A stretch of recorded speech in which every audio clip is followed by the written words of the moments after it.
लड़का हमेशा घर की नौकरानी के साथ चिपके रहने की आदत रखता था, यहाँ तक कि सोते समय भी वह उससे दूर नहीं होता था। लेकिन नौकरानी को इससे कोई फर्क नहीं पड़ता था। उसे लगता था कि वह सिर्फ एक नादान बच्चा है, बिना यह जाने कि लड़का वास्तव में 18 साल का हो चुका था। उसके विकास में बस कद रुक गया था, बाकी सब कुछ सामान्य था। जल्द ही नौकरानी के शरीर में अजीब बदलाव आने लगे और उसे एहसास हुआ कि उसने अपनी लापरवाही से कितनी बड़ी गलती कर दी है। लड़के के इस अजीब रूप के पीछे उसका बचपन का एक डरावना अनुभव था। जब जूडी माँ 3 साल का था तो उसके जन्मदिन पर उसकी माँ ने उसे एक लोहे का ड्रम गिफ्ट किया। जूडी खुशी खुशी उसे लेकर टेबल के नीचे खेलने चला गया, लेकिन वहीं उसने अपनी माँ और अपने मामा के बीच एक शर्मनाक दृश्य देख लिया।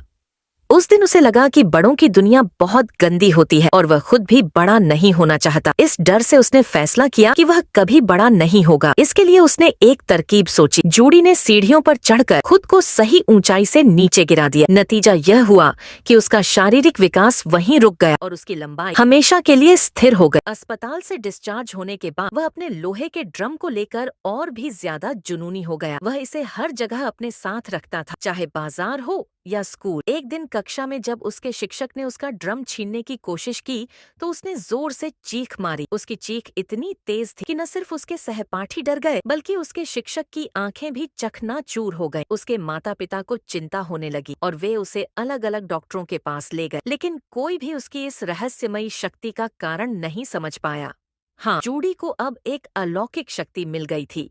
समय के साथ उसके माता पिता को इस अजीब सच्चाई को स्वीकार करना पड़ा, लेकिन जैसे जैसे जूडी बड़ा हुआ उसकी मानसिकता भी बदलने लगी। उसे विपरीत लिंग के प्रति आकर्षण महसूस होने लगा। हालांकि उसकी माँ अभी भी उसे एक 3 साल के बच्चे की तरह समझती थी, यहाँ तक कि जब वह अपने प्रेमी से मिलने जाती तो जूडी को भी अपने साथ ले जाती। लेकिन माँ यह नहीं जानती थी कि जूडी अब परिपक्व हो चुका था और उसने वह सब कुछ देख लिया था जो उसे नहीं देखना चाहिए था। समय बीतता गया और जब जूडी 14 साल का हुआ तो उसकी माँ फिर से गर्भवती हो गई। ये कोई रहस्य नहीं था कि उसके गर्भ में पल रहा बच्चा भी उसके मामा की ही संतान था। इस गिल्ट ने उसकी माँ की मानसिक स्थिति को खराब कर दिया। वह या तो घंटों तक गुमसुम बैठी रहती या फिर जरूरत से ज्यादा खाना खाने लगती। दुर्भाग्य से कच्ची मछली के अत्यधिक सेवन के कारण उसकी पाचन प्रणाली बुरी तरह बिगड़ गई और वह अपने दूसरे बच्चे को जन्म देने से पहले ही इस दुनिया से चली गई। उसी समय द्वितीय विश्व युद्ध छिड़ गया। जूडी का मामा,